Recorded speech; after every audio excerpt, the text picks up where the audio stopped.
The Good World Facts and News channel. The question is why Gen Z is having less sex than previous generations. A 20-year-old man swipes furiously on two phones, his eyes darting between Tinder and Hinge. Meet Jake, or rather, the stereotype of Jake. He's racing against time, swiping left and right like his life depends on it. Why? Because he just has to find someone tonight. At least, that's what some parents and media think is happening. But in reality, Gen Z isn't having orgy-level fun. In fact, they're having less sex and staying virgins longer than any other generation at their age. Wait, what? Why is Gen Z the least sexy generation? The Curious Case of Gen Z. Montage of headlines and news clips about Gen Z being prudish. Yup, you heard it right. The so-called most sexually open and progressive generation is also being dubbed the Puritan generation. How does that work? Let's find out. An 18-year-old student named Lillian, speaking in a classroom. A lot of the porn I grew up seeing was graphic. There was always an element of violence, and it felt like no one was actually enjoying it. Lillian isn't alone.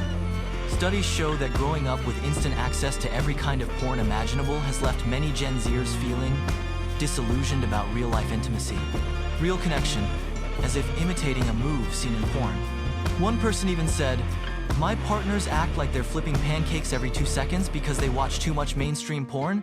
Yikes. Mental health. The mood killer. And then there's this little thing called life stress.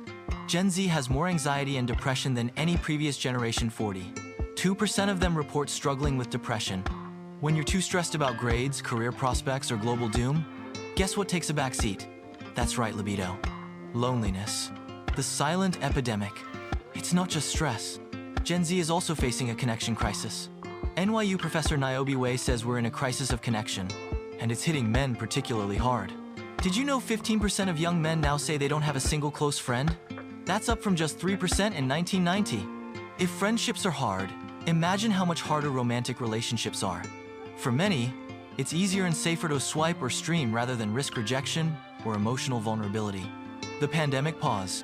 And let's not forget, Gen Z was blindsided by the pandemic during some of their most formative years. High school crushes turned into awkward Zoom calls. College parties? Replaced by TikTok challenges. They got too comfortable being alone. Quarantine vibes equals solo. Picture them nervously standing at a party post-lockdown. And now, many are struggling to jump back into the dating scene. Porn. The double-edged sword their phones, interspersed with Pornhub traffic statistics. Here's a stat for you. Pornhub gets more monthly visits than Netflix, TikTok, Pinterest, and Instagram combined. And nearly 54% of teens had seen porn by age 13. Yeah, 13! While this can provide some education, it's often unrealistic and emotionally disconnected. Not exactly the foundation for healthy relationships. Billie Eilish's interview clip. It destroyed my brain. Even Gen Z icons like Billie Eilish have spoken out about how early exposure to porn messed with their understanding of intimacy. Sex isn't everything. Thinking more of friendships, creative hobbies, and platonic group hangouts. But here's the twist. While Gen Z may be having less sex, they're not necessarily sad about it. Many are rethinking what they actually want in life.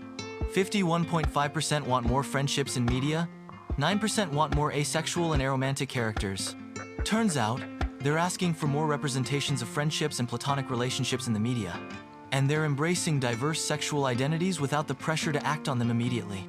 So, what's the takeaway? Gen Z isn't less sexual because they're prudish.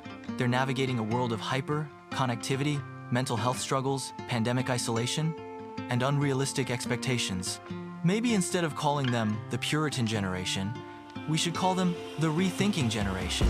They're redefining intimacy on their own terms. So, what do you think? Are Gen Z's habits a sign of progress or a cause for concern? Let us know in the comments below.